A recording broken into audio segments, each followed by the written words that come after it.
Psalm 149. Praise ye the Lord. Sing unto the Lord a new song, and his praise in the congregation of saints. Let Israel rejoice in him that made him. Let the children of Zion be joyful in their king. Let them praise his name in the dance. Let them sing praises unto him with the timbrel and harp. For the Lord taketh pleasure in his people. He will beautify the meek with salvation. Let the saints be joyful in glory. Let them sing aloud upon their beds. Let the high praises of God be in their mouth, and a two-edged sword in their hand, to execute vengeance upon the heathen, and punishments upon the people, to bind their kings with chains, and their nobles with fetters of iron, to execute upon them the judgment written. This honor have all his saints. Praise ye the Lord. Job chapter 38. Then the Lord answered Job out of the whirlwind, and said, Who is this that darkeneth counsel by words without knowledge? Gird up now thy loins like a man, for I will demand of thee, and answer thou me. Where wast thou when I laid the foundations of the earth? Declare if thou hast understanding. Who hath laid the measures thereof, if thou knowest? Or who hath stretched the line upon it? Whereupon are the foundations thereof fastened? Or who laid the cornerstone thereof, when the morning stars sang together, and all the sons of God shouted for joy? Or who shut up the sea with doors when it brake forth, as if it had issued out of the womb? When I made the cloud the garment thereof, and thick darkness a swaddling band for it, and brake up for it my decreed place, and set bars and doors, and said, Hitherto shalt thou come, but no further. And here shall thy proud waves be stayed. Hast thou commanded the morning since thy days, and caused the dayspring to know his place, that it might take hold of the ends of the earth, that the wicked might be shaken out of it? It is turned as clay to the seal, and they stand as a garment. And from the wicked their light is withholden, and the high arm shall be broken. Hast thou entered into the springs of the sea, or hast thou walked in the search of the depth? Have the gates of death been opened unto thee, or hast thou seen the doors of the shadow of death? Hast thou perceived the breadth of the earth? Declare if thou knowest it all. Where is the way where light dwelleth? And as for darkness, where is the place thereof, that thou shouldest take it to the bound thereof, and that thou shouldest know the paths to the house thereof? Knowest thou it because thou wast then born, or because the number of thy days is great?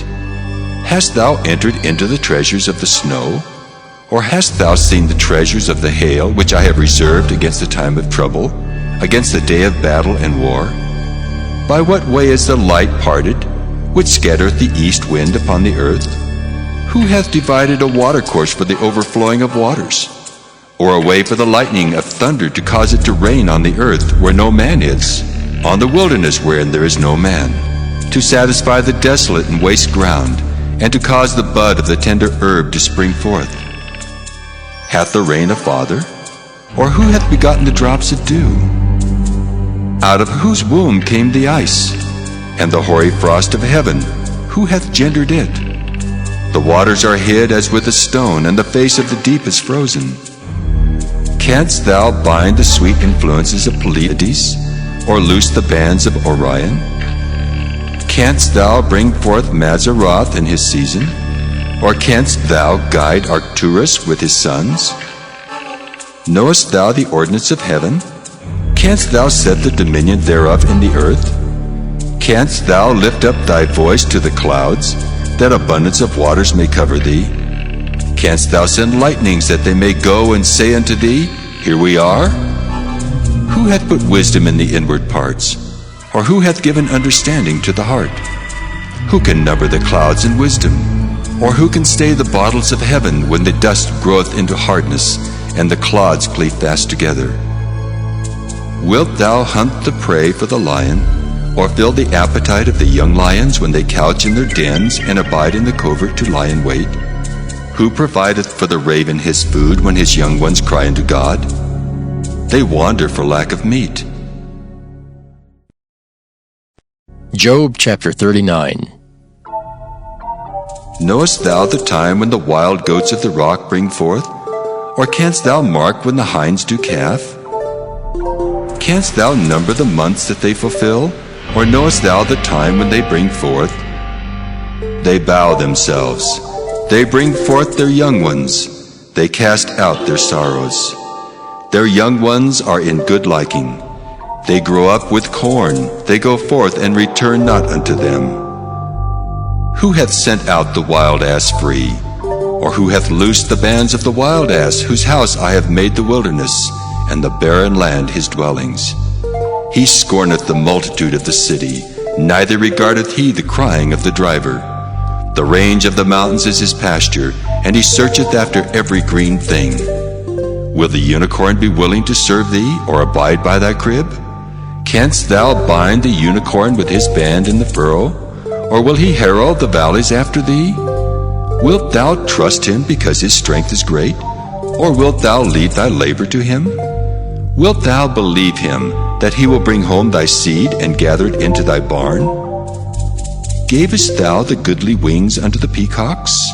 Or wings and feathers unto the ostrich, which leaveth her eggs in the earth, and warmeth them in dust, and forgetteth that the foot may crush them, or that the wild beast may break them? She is hardened against her young ones, as though they were not hers. Her labor is in vain without fear, because God hath deprived her of wisdom, neither hath he imparted to her understanding. What time she lifteth up herself on high, she scorneth the horse and his rider. Hast thou given the horse strength? Hast thou clothed his neck with thunder? Canst thou make him afraid as a grasshopper? The glory of his nostrils is terrible. He paweth in the valley, and rejoiceth in his strength. He goeth on to meet the armed men. He mocketh at fear, and is not affrighted, neither turneth he back from the sword. The quiver rattleth against him, the glittering spear and the shield. He swalloweth the ground with fierceness and rage, neither believeth he that it is the sound of the trumpet. He saith among the trumpets, Ha ha! And he smelleth the battle afar off, the thunder of the captains and the shouting. Doth the hawk fly by thy wisdom, and stretch out her wings toward the south? Doth the eagle mount up at thy command, and make her nest on high? She dwelleth and abideth on the rock, upon the crag of the rock and the strong place. From thence she seeketh the prey, and her eyes behold afar off. Her young ones also suck up blood, and where the slain are, there is she.